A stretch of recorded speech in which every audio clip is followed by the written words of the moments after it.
Hey, what's up? This is Anthony, and this is my YouTube channel, Bleacher Bums Gaming. And this is a channel that is based primarily on sports board gaming. We'll also do sports vlogs, occasionally one-off videos like Battle of the Sexes with my wife, where we play various games against each other, such as cornhole or darts, pool, etc. Vlogs on fitness once in a while, as well as other discussions. So let's talk a little bit about what we have on the channel and what the channel encompasses. All right, let's start out with some of the games that will be appearing on the channel. First off, Glory Days Boxing, which is my first release under Glory Days Gaming, and it is a obviously cards and dice driven boxing game. And the action is played out using the ring general determination system, which is rated. Fighters have a total of anywhere from 10 down to 2 ring general stars attributed or distributed through various categories. They're rated for power, chin against knockdowns and knockouts, their will, which is their ability to absorb punishment, killer instinct, which is the second number after the power, and then also cuts, fouls, and their stamina. The dual rating columns here are fresh in the left-hand column and fatigued in the right. And then, of course, fighters can have specific traits as well, which come into play to affect certain circumstances, such as Peter Jackson being a good counterpuncher, Jack Dempsey being a good finisher, et cetera, et cetera. And they could encompass a variety of things. Some of them are put into play to make sure that fighters are not knocked out, and the front runner trait would be an example of that, by inferior opponents, yet still susceptible to knockouts from the better hard-hitting fighters in the division. Defensive, the ability to get inside, body snatchers where punches can't be dropped or blocked, box from the outside, sniper trait, outside punches can't be blocked, etc., etc. There are several different traits, and some fighters have no traits at all. There's a description of punches, an event chart, which is not pictured here, and then each fighter is rated individually for their ability to defend, counter, fouls, and what type of fouls are incurred if they do get a foul, and then their individual cut swelling chart. Also on the table is Fall Classic Baseball. It's a very unique baseball game.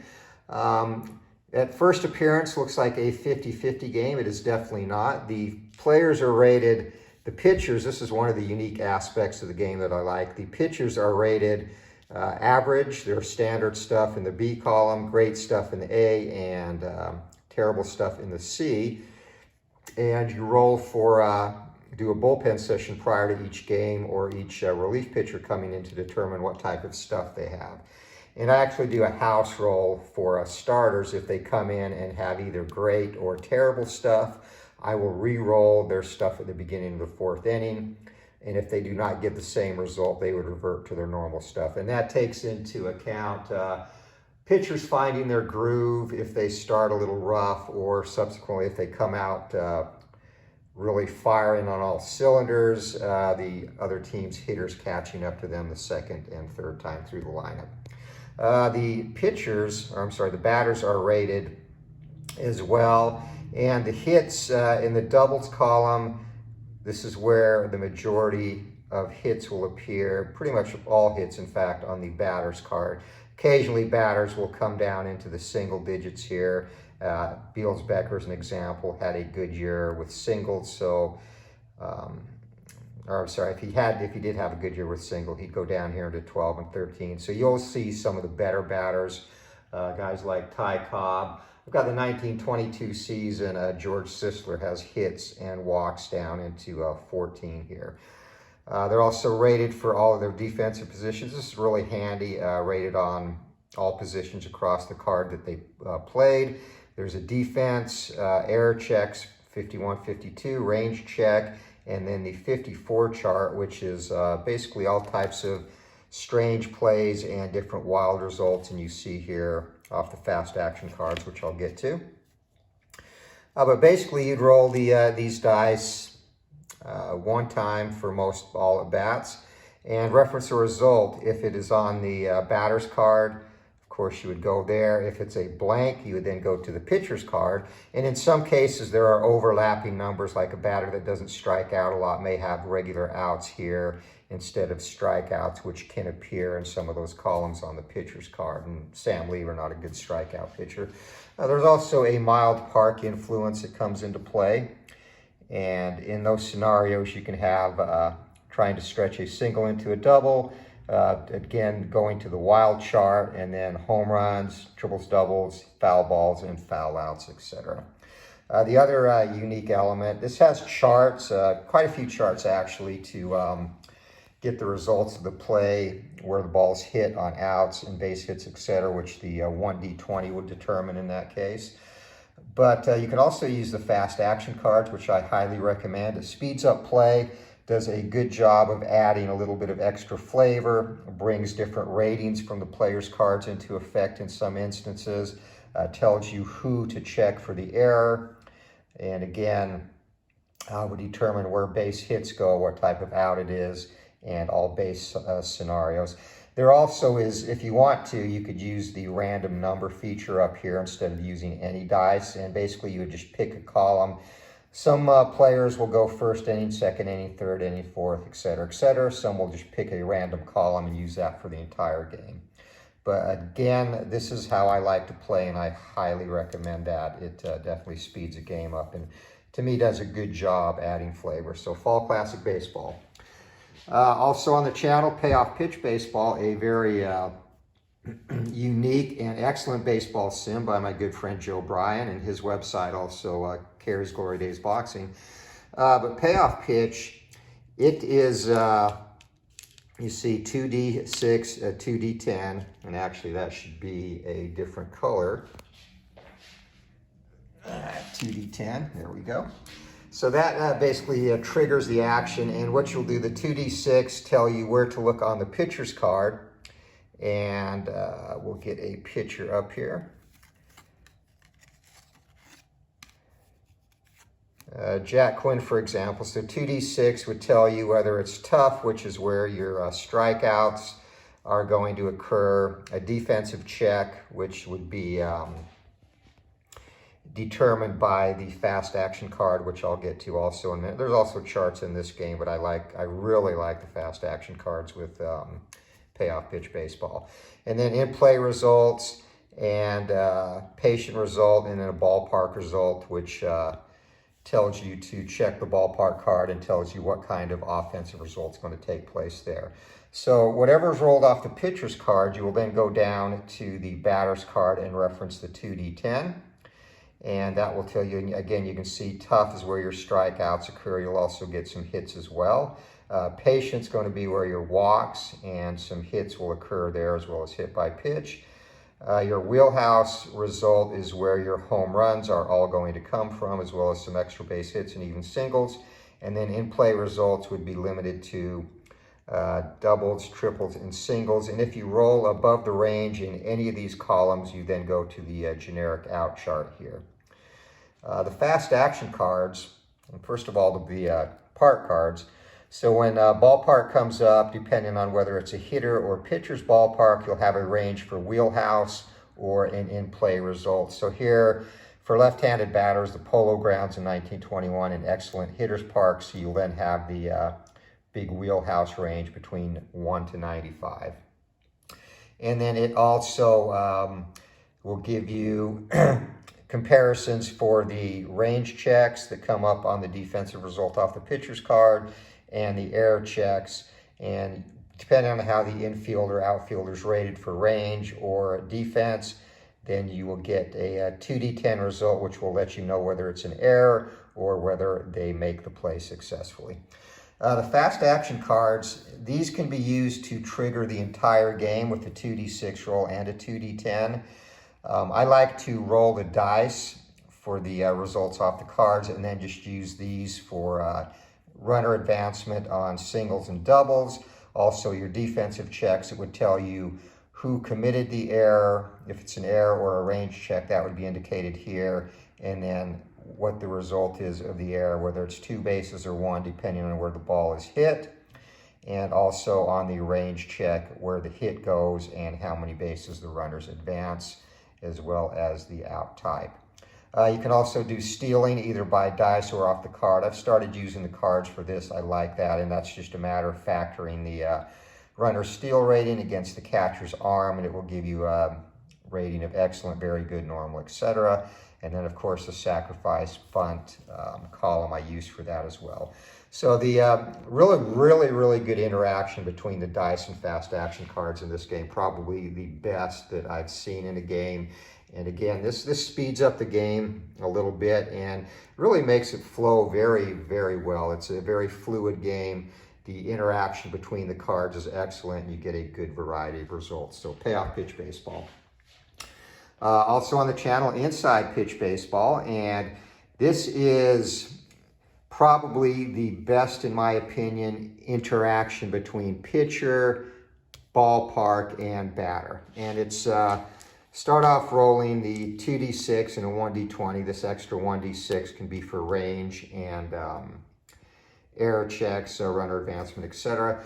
But it's a matrix driven game, and you'll get a result off the pitcher's card, which will either give you a result or direct you somewhere else, or a blank. If it's a blank, you go straight to the batter's card, get your result. And I do have a tutorial and a rating of this game also on the channel, so I won't get too much into that. But it will tell you hit locations, out locations. You can have a star line result and number, which directs you back to the pitcher's card for the location of the out.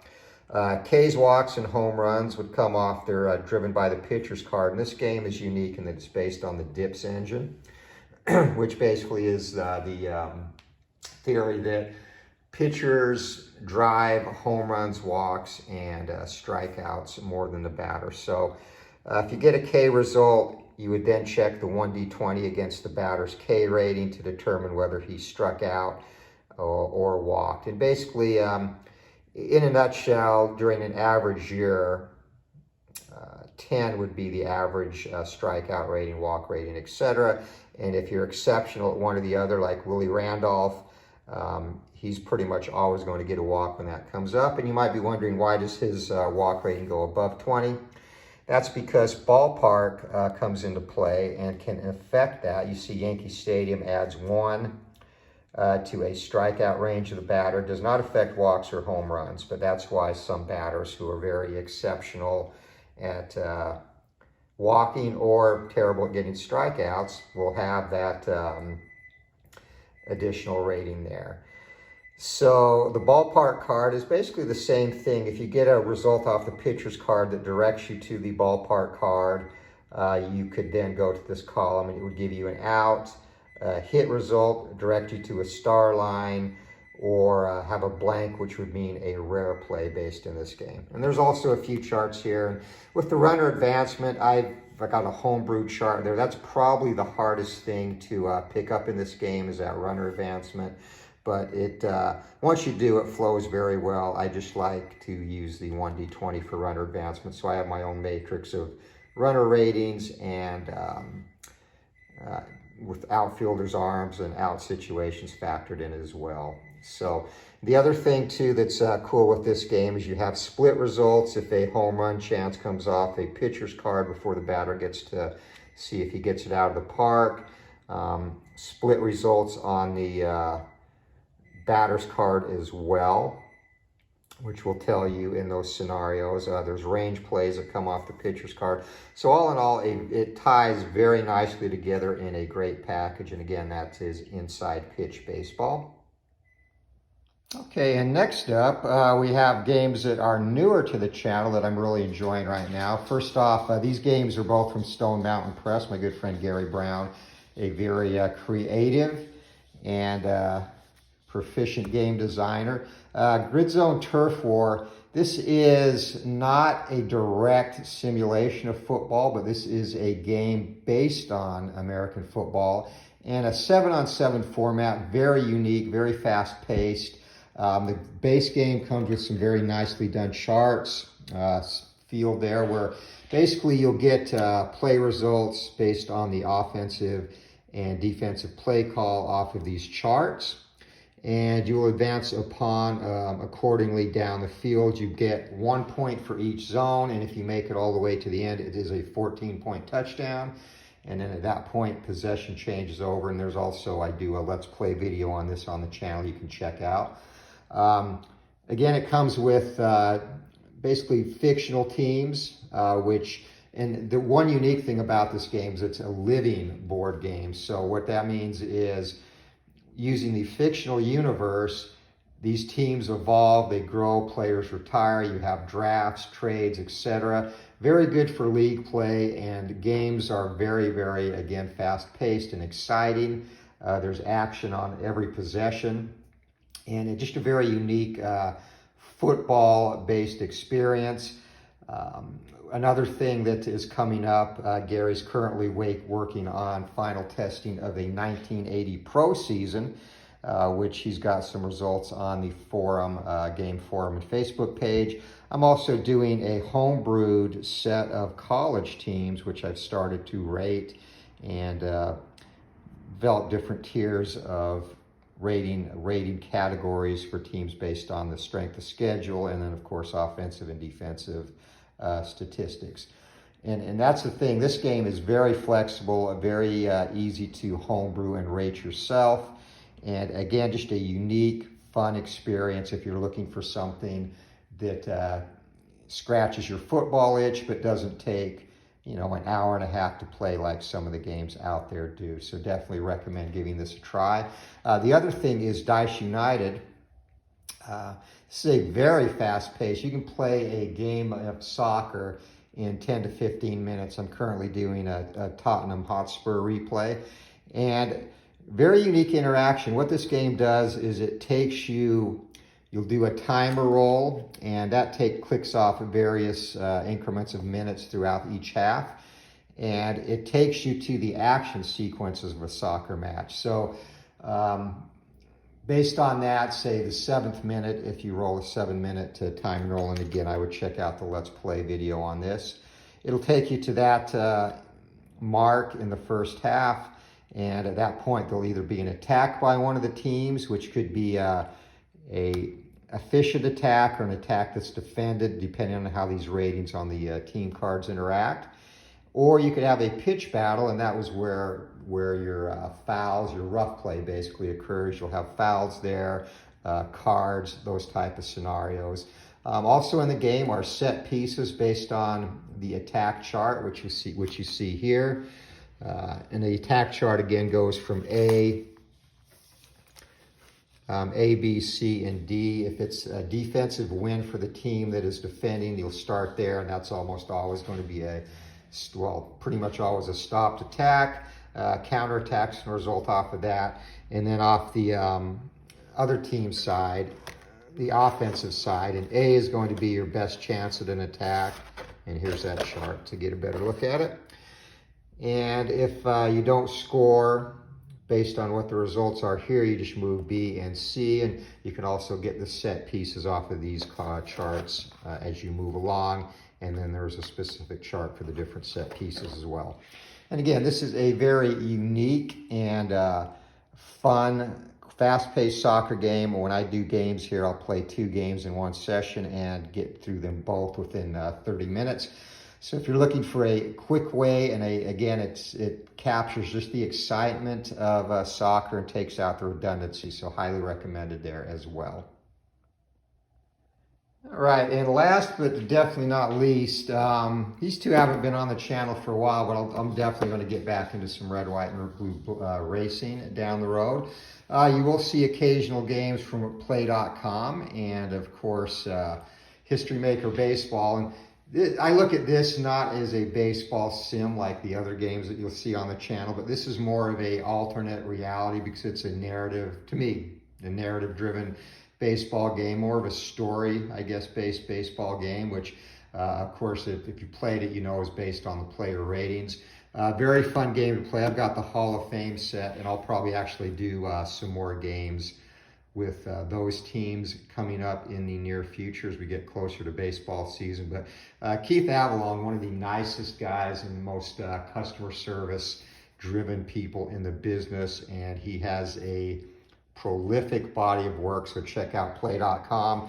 Red, White, and Blue Racing, easily my favorite racing board game. And I like to play the fictional set and kind of build my own. And that's why I mentioned kind of the story or narrative driven, where you can build your own universe and, you know, immerse yourself in that as much as you want. But I do like the fictional set here. Mooch Thomas is my favorite driver, and he is a terrible, nearing the end of his career driver. And of course, a Soccer Blast. And similar to Dice United in that it takes you, you can have moments where you cut out the mundane pieces of soccer, but this does take, this will take 35 minutes to play a full game, sometimes 40. So the action or the sequences where you have to check and go through different aspects of the game are a lot more frequent. This is probably, is a little more detail oriented, and has a very unique rotation and subsystem where you can switch players from their position on the board. And again, very fun to play as well. I like playing this actually. I will play this with my son head to head. And this hasn't been on the channel again in a while, but I still do play this offline. Whenever one of my kids is over, we'll usually fire up a couple of games. So all very excellent games. And again, Keith has a plethora of games: wrestling, even roller derby, football, and he's got a Second Season Express version, which plays closer to the grid zone game that I showed you earlier from Gary Brown, where you basically, it's possession driven and you skip to the key moments of a game. And of course, he's got bowling up on there and hockey as well. So yeah, check out play.com. Again, Keith, one of the nicest guys in the business.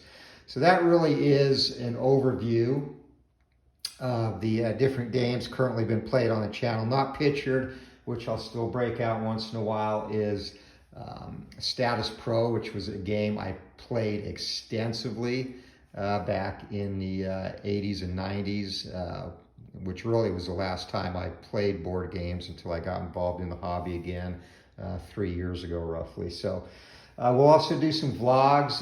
There's vlogs up, some behind the scenes stuff, and film breakdown from my high school football coaching.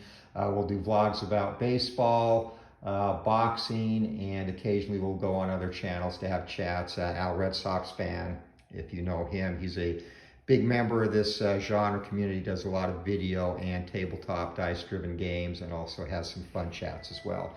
So that's it. If you like this type of genre, please subscribe to the channel, and we always try to keep the content varied, going from game to game, so hope you enjoy that. And again, thank you for checking my channel out. This is Anthony, and this is Bleacher Bums Gaming.